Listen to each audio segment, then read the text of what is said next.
Hello everyone, well today I wanted to show you the double bed E-wrap cast on, which some of you may or may not know about. Typically with a ribber type cast on, say for instance a 1x1 rib, you would have your needles selected into working position, however many needles you're using. You would set your carriage, you can see this, for the tightest possible tension. You can see that we'd have the ribber carriage set at the tightest possible tension, tighter than 0, and the main carriage set tighter than 0 for your zigzag row. And then you would put your yarn between the beds, thread it into your carriage and knit the zigzag row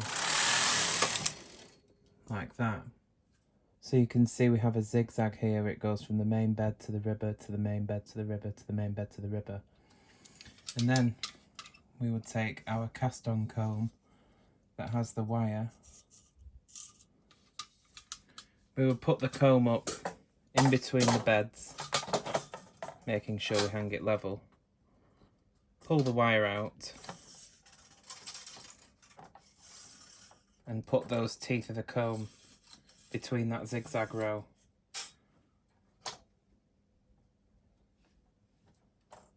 Making sure we catch the last stitch there. Grab hold of it. There we go.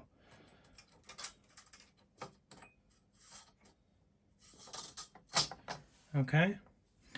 Then, of course, you would hang your weights, which I can't see, there they are, onto the comb.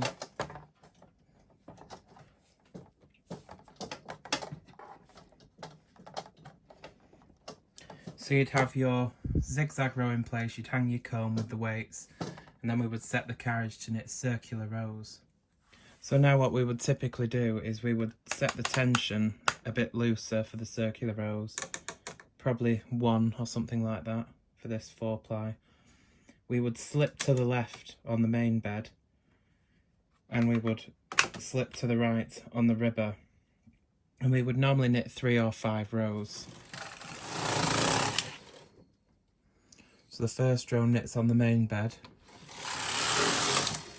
the second row will knit on the ribber, and then the third row will knit on the main bed, and that's your circular cast on. And then you would cancel your slipping facilities on both carriages, and you would set for the tension of the ribbing. Now normally we would reset the row counter to 0 if counting rows is important, of course, and then we could start our ribbing.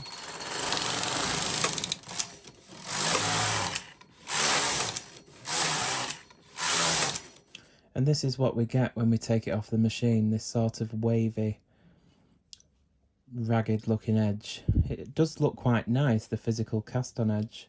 It's quite attractive. You see it rolls all the way around. It looks very professional and industrial garment looking. Well, that's great, but you end up with this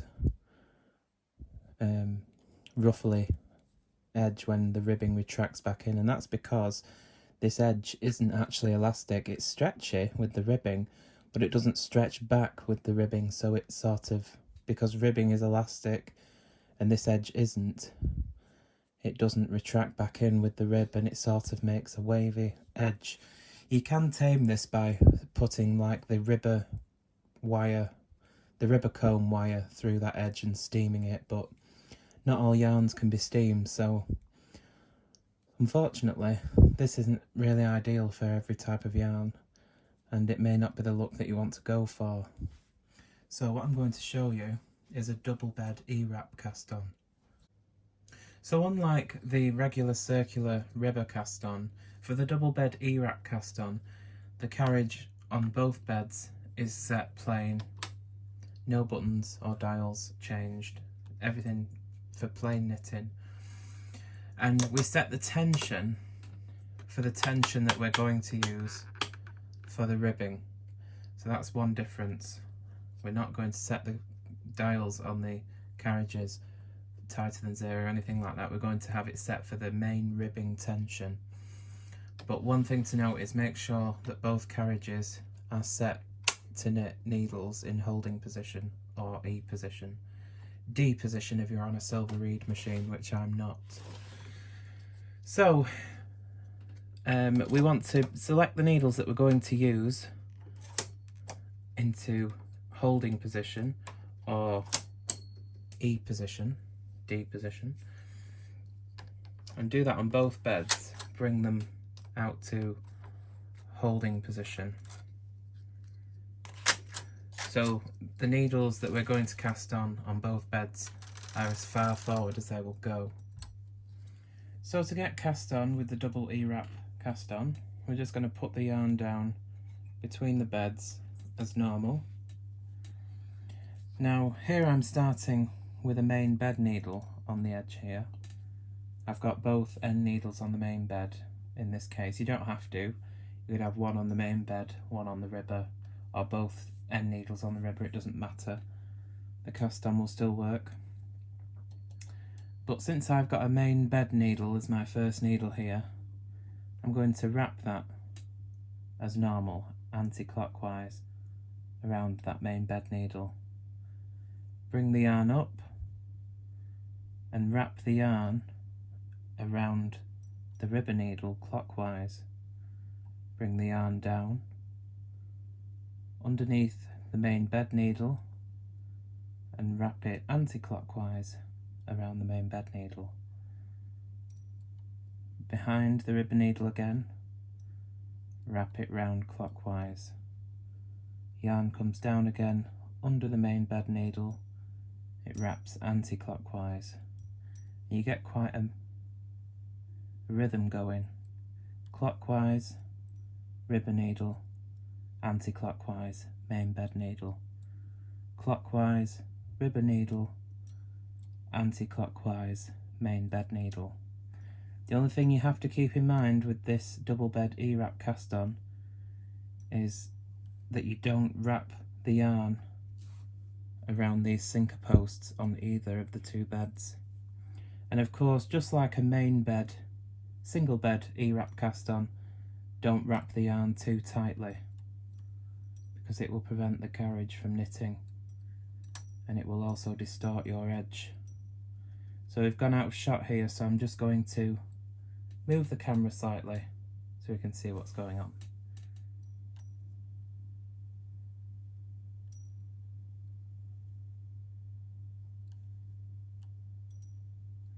It's quite relaxing doing this double bed E-wrap cast on. It takes a bit longer than doing your regular circular ribber cast on, but the finished results straight off the machine are well worth it, I think. So one more time with a slightly different angle, this is what we're doing. Anti-clockwise around the main bed needle, clockwise around the ribber, anti-clockwise main bed, clockwise ribber. Just remember to go under the main bed needle and behind the ribber needle. Under the main bed needle, wrap, behind and around the ribber needle.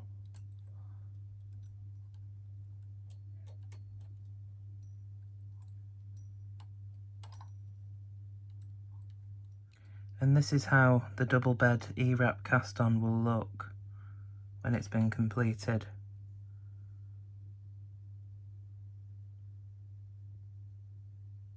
When you get to the end, bring the yarn into the carriage, making sure it's threaded into the feeder correctly. One thing I forgot to tell you is make sure when you start this cast on that your carriage is on the right hand side, just like a single bed E-wrap cast on.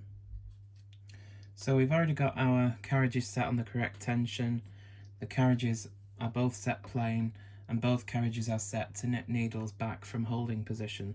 So we're going to knit the first row, and make sure if you're counting rows, your row counter is set to 0 because this will count as the first row. and it shouldn't be too difficult to knit if you've wrapped the needles with a Goldilocks fashion. Now we need to hang the ribber comb. Now, hanging the comb off a double E-wrap cast on is a little bit tricky. It does take a bit of practice, but it's certainly doable. Some people take the wire out, by the way, all the way, and then put the comb between the beds. I don't like to do that. I like to leave it in, put the comb between the beds and line it up, and then pull the wire out as far as I need it. That's just a general thing I do with the casting on of the ribber, not just this particular cast on. So bring the comb between the beds and centre it, which for this short comb is 65 on either side in my case. Pull the wire out as far as I need it to be, and then you'll need to rock it back and forth slightly and side to side. It may help if you hold the needles back. You want to not split the yarn as much as you can if you can help it.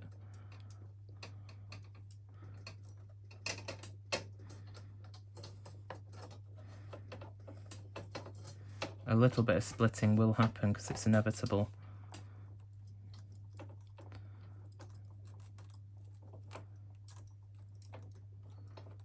Okay. Once we've got the comb through the stitches, there's a bit there that's caught, there we go, like that. Push the wire back through and let it hang. And there is the comb on. It's a bit trickier than just your regular zigzag row to get that comb in place, but it does go in.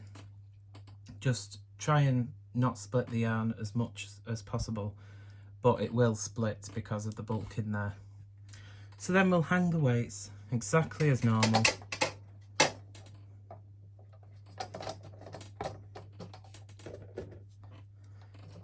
And because we're already set to our rib tension from that first row, we can just continue knitting. So off we go.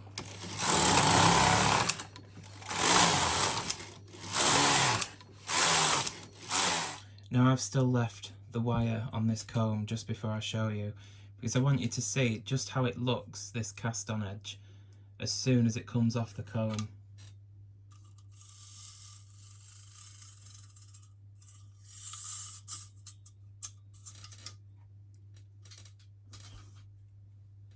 And there we are. That is the double bed E-wrap cast on. It's got lots of stretch to it, but it stretches in and out with the ribbing, so you always get this lovely contracted straight rib. That's what it looks like as it rolls round. And when it comes back in, it sits beautifully flat, and as soon as it comes off the machine it sits like that. There's nothing else you have to do to it, it's just beautiful. And if we compare that to the regular circular cast on that we knitted, again, which hasn't been touched, I think you can see the difference there. So they both have equal stretch to them. In fact, this probably more so, but that will depend on how tight you wrap the needles, so just keep that in mind. But you can see, if I stretch this out, it waves up, whereas if I stretch this out, it goes back and doesn't curl up. So it's just lovely. So hopefully you get to try this. I use it on all my ribber cast-ons because I just prefer the way it looks, because I'd rather not have to deal with this later. I'd rather just have a finished edge that I don't have to worry about. So there we go, that is the double bed E-wrap cast on. This will work for 1x1 rib, full needle rib, 2x2 rib, 2x1. When the needle spacing starts getting wider, it's not going to work because there's not enough pulling down between those stitches. So if you wanted to still have this kind of cast on but have some sort of basket weave pattern, for instance, you would do a double bed E-wrap cast on over full needle rib, knit a row, hang your cast on comb, and then transfer your stitches for whatever pattern that you want to achieve. But anyway, there we are. That's 1x1 rib using the double bed E-wrap cast on. And once again, that's the regular circular cast on.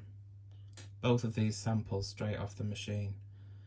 So although it's a bit more tricky to hang the cast on comb than this one, I think the end results and an overall saving in time are well worth it. Thanks very much for watching, and I'll see you again in the next video. Take care.